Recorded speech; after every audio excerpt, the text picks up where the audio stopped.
Hello everybody, this is Daniel with Daniel's Bullion Coins. Got my sweet wife Ingrid here. We're going to answer some questions, maybe even take some questions that were asked earlier in the other videos and see what we can come up with. Hit me.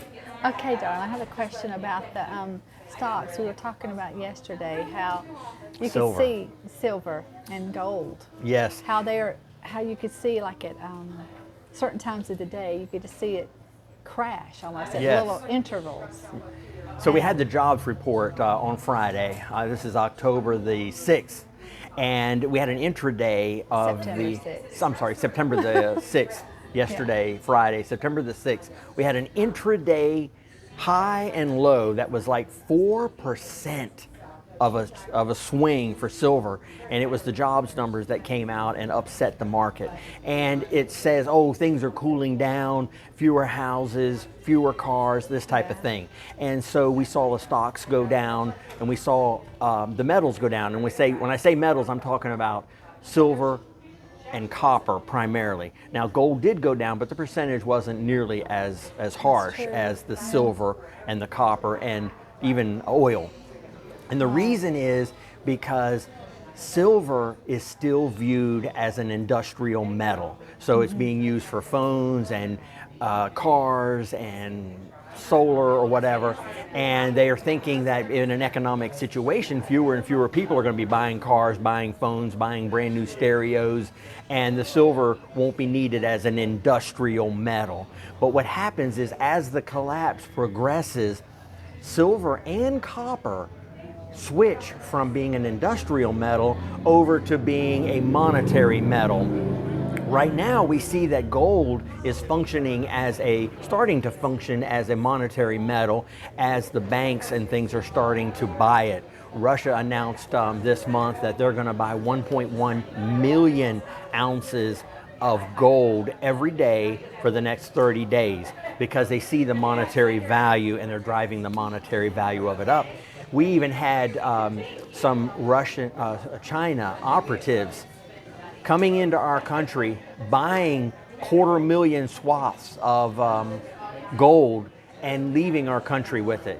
So they're coming in with fentanyl, killing our military-age men, buying our gold and taking it out. Even California has a refinery that takes and collects all the gold and sends it to China as a monetary metal.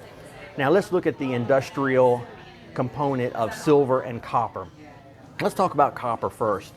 Copper, I can remember back during the economic collapse of, I think it was 2008 to 2011, people were pulling the copper off of the gutters and the wiring and the plumbing, and they were melting it down for money. They were cashing it in for money. So it went from a drastic example of it being an industrial product, copper wires, copper air conditioning units. You had to lock your air conditioning unit down. People were stealing the copper so that they could get money.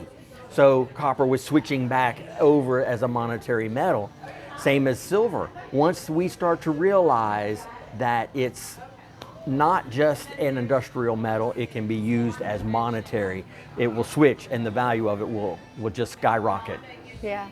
What do you think about the article we just read or just saw? It came out September 3rd, I guess, about Goldman is telling people to buy gold. Yes. I couldn't believe that. It's not even a conservative or what we would call, Goldman Sachs has come out and said that you need to be buying gold, and they're saying that because they want to be able to say, hey, we warned everybody, we told you, and here we've been buying gold all along. Look at Berkshire Hathaway; they have over $300 billion in reserves right now because they're looking at the buying opportunity that they see coming in the collapse. He's not much on gold. Unfortunately, he considers it a pet rock, but we'll see how that works out for him in the future. And you're talking about the leader who owns Berkshire Hathaway. Berkshire Hathaway. His name is, I just had a blank. Warren Buffett. Warren Buffett, okay. He is selling a whole bunch of stock. Yes. Excuse me. Especially Bank of America. Bank of America, okay. And who knows if he's really buying gold, or he might be on the side, who knows. Yes. But he's just collecting a bunch of cash, so they know something's Right, the banks know something's going on. Yeah. China knows something's going on. And it's even possible, there's some hints and some rumors that in October when they have the BRICS meeting, that they may possibly announce a gold-backed currency at the time. It's the only element that's missing is for them to come out and say, okay, you can exchange, which sort of you can on the Shanghai exchange, you can, Hong Kong exchange, you can transfer currency into gold. So it's very loosely connected, the BRICS currency is starting to get connected piece by piece by piece. They're putting it together, and they will have it one day. It is a large process, but all of the other currencies that became global reserve currencies started out small. So the BRICS nations, they can start out small and grow real big. Doesn't have to be a real big operation all at one time. Some people say, oh, it's too far away from being able to handle global. Well, it can start very small and grow into what its purpose is. That's true. And there was, okay, go back to another, we were talking about how to make the relationship between buying the chicken. I know we probably beat this chicken to death. Yeah, this poor chicken's been This poor plucked to chicken. pieces, hadn't it? But the buying that chicken Yes. into fertilizer, into silver, we were trying Okay, to so talk we're about, talking a little bit about how the energy and the effort, the labor that it takes to dig silver out of the ground. It's not just the history of 6,000 years of gold and silver being a monetary metal, and copper. It's the fact that the labor of digging the silver out of the ground and panning gold down by the river compared to raising wheat and grinding it and making flour, or having a cow and milking it and coming up with the milk. These four people come into town and they trade equally their labor and their effort. The milk, the bread, the quarter, and the dime. That's why a silver quarter is always going to equal a whole cooked chicken. Now, you go into Walmart today and it's about $7 approximately for a whole cooked chicken, and a silver quarter is right about $7.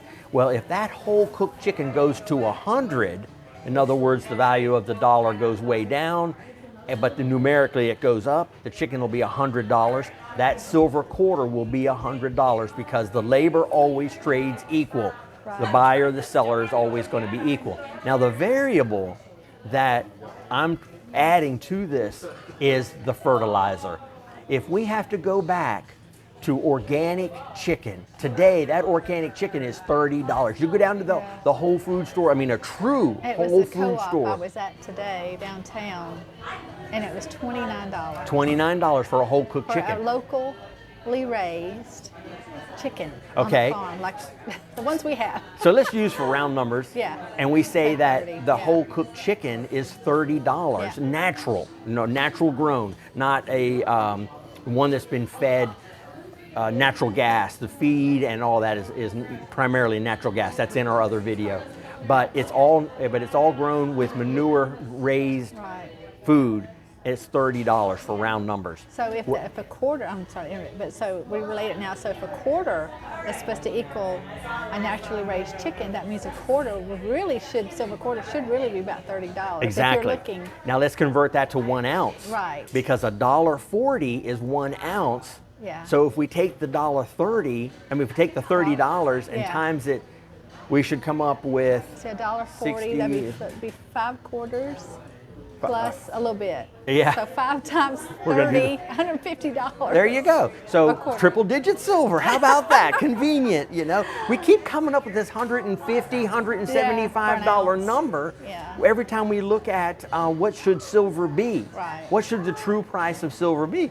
And Yeah. that's just one variable That's right, of it's the one. fertilizer. We could bring other variables in, and we can start to say, $175 to $200 is where the silver price should be. And Right. then if you add into it that there are millions of people that don't know how to raise a chicken, and the people who Yeah. do know how to raise a chicken, they're not going to want to sell it. You're going to Yeah. have to know how to do that on your own to be able to come up with some income, to be able to convert it to food if hypothetically there's a Mad Max Or scenario. how to get the silver to make friends with the farmer and be That's able another to- really good point. to buy. Take the dimes, quarters, and halves. Learn to be able to do the calculation. Don't stumble like we just did.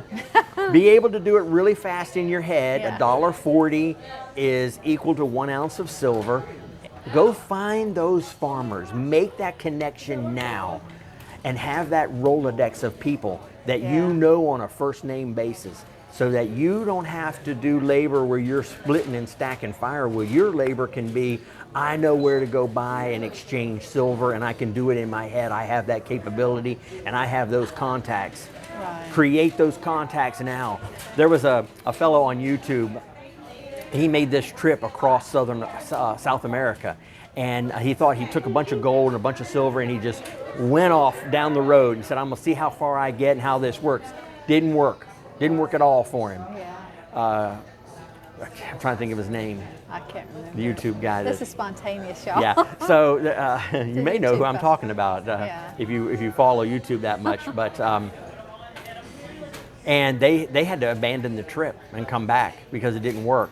That's because they didn't have the contacts. Because you're going to have to do some labor to go out and find these people. Yeah. Maybe 10 to 1 are going to understand what you're talking about and are going to be willing to trade with you. And you may have to lose a little bit, you know, to be in their favor. Just let it be in their favor some, so that you can just get that contact, make that, you know, have favor with them. Right. And let them win a little. But you're getting the food, you're getting good healthy food, and you're getting that contact. Right. But then you can travel across South America because you've got these contacts already set up, and you will survive where other people won't survive without those contacts or those capabilities. Yeah. Where was it? We were just listening how, oh no, that was something else. Never mind. Sorry, y'all, this is real spontaneous. Well, we appreciate everybody coming in today, and we look forward to the next video. Thanks, y'all. Thank you now. Bye-bye.